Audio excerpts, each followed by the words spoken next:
Hello, everyone. This is Kisa Shreen, and welcome to our special Climate Week episode. We're going to discuss the landscape of climate research, what's happening now in policy, the need to incorporate this type of research and this insight into investment decisions, and the regulatory landscape, as well as disclosure.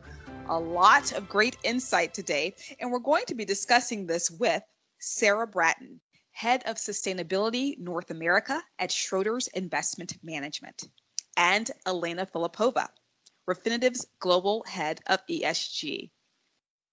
Now, we know that climate change is certainly part of the central issues we're discussing in 2020. For example, there is talk about climate change in context of the pandemic, how one may impact the other. Also, climate change and environmental injustice, especially in underserved communities, is a topic that is finally front and center. Now, Elena, what are your views about what we're seeing broadly around environmental policy changes in the EU, and what are the global impacts of those changes? Thanks, Kisa, and hello, everyone. I think it's important to start by saying that the potential costs and risks of climate change are of concern to stakeholders around the globe. And like other challenges that we face, including the global COVID pandemic and the push for human rights and equality, the problems are very much systematic in nature. So it's really a team effort, and it does require different stakeholders to come out of the sidelines and step up their game. That's what European regulators really decided to do a few years ago, when in 2018 the Commission announced a very comprehensive and arguably the most ambitious till date action plan on financing sustainable growth, based on the recommendations made by a group of experts called HLEC. The action covers 10 different actions spanning across the full value chain of capital markets, aiming to enable and enforce the shift of both public and private financial flows towards a sustainable economy. And through these measures, the European Union, the European regulators believe that it will enable to sustain economic and social prosperity in the future.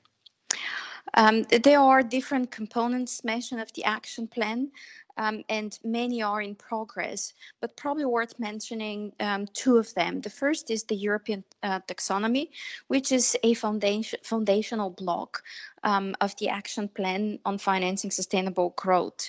And what it is, in very simple terms, is a classification tool that aims to help investors as well as companies consistently determine whether an economic activity is environmentally sustainable or not.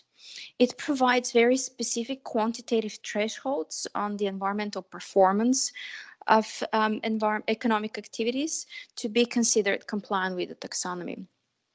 The second piece of the regulatory movement led by Europe is the disclosure regulation, and this impacts both financial institutions and disclosure about consideration of negative adverse impacts into capital allocation decisions, as well as disclosure requirements at a product level for products branded as sustainable products. And within the next 5 to 10 years, my personal opinion is that this will be how capital markets will operate globally, probably in different phases around the world, but this will become business as usual for everyone. What we see really happening in the EU will impact global disclosure requirements, and asset managers globally will have to follow these tools and requirements, as they do have license to operate in the EU as well. So we're talking a lot about these, what's going on in the EU, how it's going to impact globally. Sarah, at least in the US, we're really not seeing it yet. Could you give us some background and insight into what we're seeing around recent US policy and how it might impact us in the future? Great. Thank you, Kisa, and thank you to the audience for today. Yes, just a couple comments on the EU initiative from a US perspective. I think what is being a little bit missed here in the US is that all major asset managers that have that license to distribute in Europe and have over 500 employees are going to have to abide by the EU policy rules, which will result in increased demand from asset managers. They'll be asking more of their companies in terms of disclosure. And if I just take a step back, looking at ESG regulation globally, not just the EU, I feel like the EU gets a lot of the headlines, but globally, in 2017, we had just over 110 EU regulations regarding ESG policy. Since then, that has doubled to 2019. That number has doubled, and most of that policy is supportive of integrating ESG into investment decisions. Here in the US, that's not the case right now. We've had a little bit of a cold shower put on ESG integration in terms of what we've seen come out of the DOL in the past 2 months, both on the efficacy of integrating ESG into investment processes and thinking about it in terms of sacrificing returns, which is not what ESG integration is at all. It's a very inclusionary approach today. It's about getting better long-term risk-adjusted returns. And then just recently, we've seen the DOL come out and challenge on the proxy voting side, having plans, ERISA plans, vote on environmental and social issues. From that perspective, we've had sort of this headwind on ESG adoption here in the US. What I will say is that that could change very quickly, depending on the upcoming election cycle, where you have the Biden-Harris campaign, which has come out and has a history of being a lot more in favor of climate justice, and some of the initiatives that are on the table, particularly the Climate Equity Act that Harris announced just 5 days prior to her VP nomination. There's no irony in that for me. So let's go from there to talk directly about the investor community. Why is this statement true? Investors can no longer ignore climate change in terms of how they go about investing. Talk to us about that statement. So for our perspective, climate change is one of the key structural events that's going to evolve over the coming years. And we are long-term investors here at Schroders. And for us, integrating climate change into our investment decisions are all about identifying those long-term structural trends that are going to change and that will result for better risk-adjusted returns for our clients. All of these events are intricately linked, whether it's pandemics, whether it's climate change, whether it's global inequality. And these problems are too big for us to ignore. And we have to be honest with each other. It's going to take private capital to solve these problems. And from a risk perspective, if you think about it, many of us have our assets are locked up into long terms, whether it's our retirement plans, whether it's our 401ks. What we're going to see evolve in terms of climate and climate change and climate policy and climate action, it's just too big for us to want our asset managers to ignore, given the long-term holding periods that many of us have in our retirement assets. Great. So moving from there, let's talk about the tools, the research tools that investment teams can use, can incorporate into their allocation strategies to meet their needs. So from our perspective, it's a little bit too simplistic just to look at a company's carbon footprint to assess their climate risk. There's no silver bullet to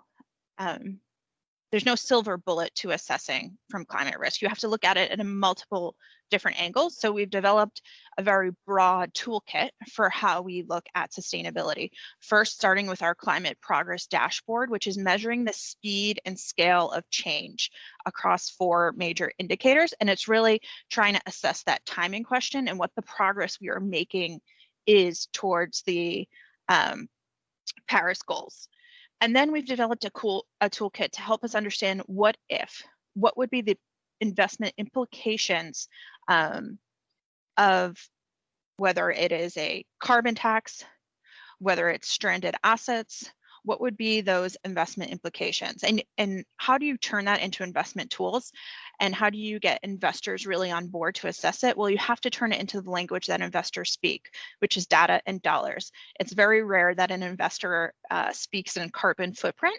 So you take that carbon footprint, you turn that into a model that would assess what would the impact be to this company's profitability if, say, carbon was taxed at $100 a ton.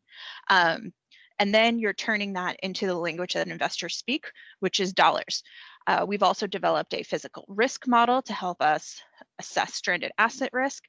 But it's not just about corporates. And I think many people are always focused on corporates. You have to assess all of your investments. So we have a country sustainability dashboard that looks at country climate risk. And here in the US, we've actually developed a muni sustainability dashboard that looks across all 3,100 counties here, assessing their sustainability risk. On the climate side, we're looking at both physical risk. So what's their risk to tornadoes, hurricanes, flood, a number of factors, but we're also looking at well-being risk, understanding what the water quality is, what the air quality is. So looking at all of these, trying to build a holistic toolkit to look at climate risk across all of our investments, rather than simply just looking at something like a carbon footprint. Great. I love that the investors speak data and dollars, not carbon footprint. There's a lesson to be learned there. So we're gaining greater awareness around climate issues on the investor side, as well as how to literally speak the language that we need to use to convey these issues. At the same time, it's important to gain awareness about what's going on the regulatory side. Elena, could you dive a bit more into the expectations for the future in terms of regulations? Sure. For all of us, for the world really to avoid the worst consequences of climate change and other systematic challenges, consumption behaviors needs to change. So consumers, businesses, regulators really need to get off the passive sidelines, observing what's happening and act only when it's too late, and contribute boldly with the right sense of urgency. And as mentioned, we do see some of those actions happening and taking shape. Some industries are already advanced in terms of transformation. There is great sustainability, climate leadership emerging from across the full economy. And these different stakeholders embarking on this transformative journey really is leading and causing a much more focus from a corporate standpoint of view on climate change, better understanding of the implications, and thus improve disclosure on climate impacts, both in terms of the impact that businesses have on the environment, as well as the impact environment and environmental changes and challenges have on businesses and their ability to deliver superior performance to different stakeholders. As I mentioned, I do believe that within the next 5 to 10 years, sustainability will be how capital markets and the financial industry in particular operates, but broadly speaking, how the economy operates. And in some regions, I do expect to see that happening sooner, primarily led by mandatory regulatory compliance requirements that will be put in place. In other regions, it may take longer. But we shouldn't forget that the challenges that these initiatives, these regulatory texts and principles that are put forward are aiming to solve for global problems that the economy and the society is facing. And I think it's also interesting to look at data and what data tells us. I love that, particularly focusing on how these mandatory requirements in the future are going to help to lead us to solve these global issues, societal issues. Sarah, what are your views about the progress that corporations have already made toward climate goals, if we want to look at a glass half full here? I think that there's definitely been significant progress on disclosure. I think we still need to see some progress on actual action. But I just want to hit on some of the points that Elena said on the demand side and move it back to investor demand and end client demand. The demand is there and the demand is broadening. It's broadening from a demographic and a geographic perspective. So if I think about it just sitting here in the US, we are definitely seeing additional demand from clients, questions around it. ESG, sustainability, climate risk comes up in almost 75% of our conversations here in the US now. That number is probably close to 100% in Europe, and we're also seeing it in pockets of South America as well as Asia, where you're really seeing some of these countries from a policy perspective try to jump ahead and rebuild a more cleaner economy. But from a demand perspective, from an end client perspective, we're continuing to see that grow. And when I said across demographics, I find this one to be one of the most interesting. We release a global investor survey every single year. And every year, historically, it has been the women or the millennials that had the most demand in sustainable investing and climate change investing. We saw a shift in 2019 where Gen X, which is the population above the millennials, really jumped ahead to in the survey saying that they wanted more options. They wanted more funds where they could contribute to a more sustainable future. My personal opinion is because Gen X was old enough to have their own children, friends' children, nieces and nephews that were out protesting for the climate change protests right along Greta. And they really looked at themselves and said, we want to be more sustainable. We want to leave a more sustainable future for our children and our children's children. And I'm always interested in seeing the results of this year's survey, as we've seen the pandemic hit here. We've seen the protests around inequality in the US. We will see climate once again come to the forefront. And what we've seen is all of these issues are intricately linked, often hitting the most vulnerable in society. So I'll be interested to see, as we have this culmination of issues coming together, particularly alongside the election here in the US, how this will play out and what the demand patterns will continue to be growing in the future. Thank you for that. Elena, the future, what is the future in terms of corporate disclosure? Where do you see the greatest progress happening around this type of disclosure as we head into the next few years? Yeah, I mean, in terms of progress that companies are making, I couldn't agree more with Sarah mentioning that there is a lot of progress in terms of intentions, commitments. So our job of at least raising awareness, ringing the urgency bell has worked. Companies are certainly noticing that. And if we look at data, what we see is that a lot more companies are now not only setting generic policies and commitments towards the issue of climate change or generic targets, they are starting to set very specific, measurable, science-based targets as well for reduction. About 30% of the companies in our universe set some sort of a measurable reduction target. Some, I assume companies that are really starting the journey will set small targets in the likes of 5%, 6%, 7% for a short period of time, so usually for the next year, to really start working on the agenda in terms of actual actions and implementation.